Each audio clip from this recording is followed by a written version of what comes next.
In my considerations of applying for postgraduate, I've come to the understanding of EM waves as the E and the M wave of an electromagnetic wave, the magnetic and electric waves. Realise that the velocity of travel of the EMF, really, the electromagnetic force, the velocity in dV dt is the same thing as V equals st, or is it V equals ft, friction and time.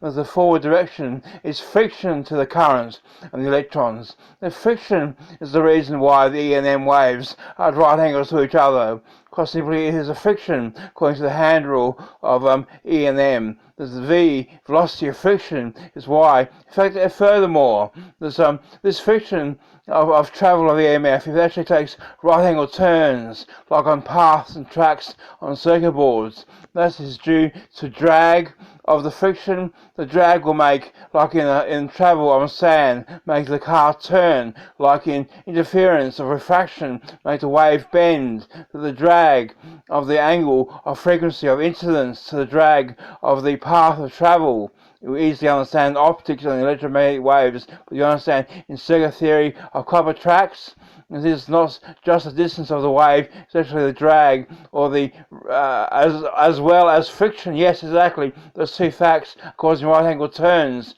easily see theories of modelling and quite much the artificial observance of intelligence.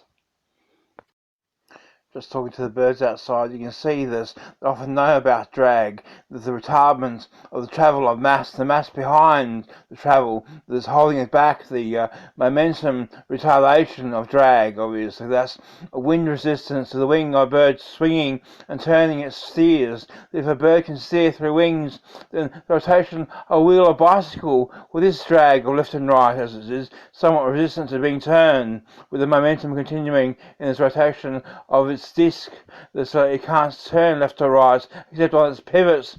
It's not the friction of the spot, it's the drag of rotation of left and right to its steer. The vector forces of the centripetal forces have to balance on each side of the axle bolts, have to obviously then compensate the balance while maintaining upright position of vectors.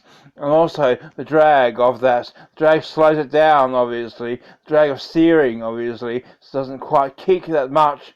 Can't fall unless there's some irregularity with vectors of balance. Will it kick, obviously, when it loses contact with the surface of the ground. Otherwise, it's perfect in that balance, obviously. The vertical methods are necessary in the wheel, a rotation of forward, left and right.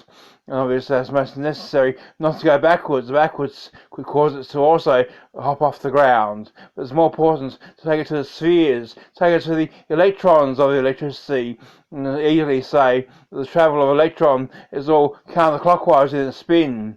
The electrons have two spins. In fact, obviously, that's to say there's balance in two half electrons, an electron pair, that is, only in a pair of radio dipoles, you see, and leads to electromagnetic travel. It allows you to travel, obviously, to project a wave, by balancing the wheel in its steering. There's such a thing as drag that can direct the path of the electromagnetic wave, as opposed to just that of electric and magnetic forces. But the actual steering of it in the same way of drag is not the same as saying the phase of the varying phase of the EM wave and the impedance of the phase to that of the curves of impedance. That's obviously of the graphs. That's right, because it's the matching impedance as the real imaginary parts solved to something of further phi phase angle and drag. Additionally, the impedance obviously to the return also has some bearing on the segments and coupling of the transmission as well.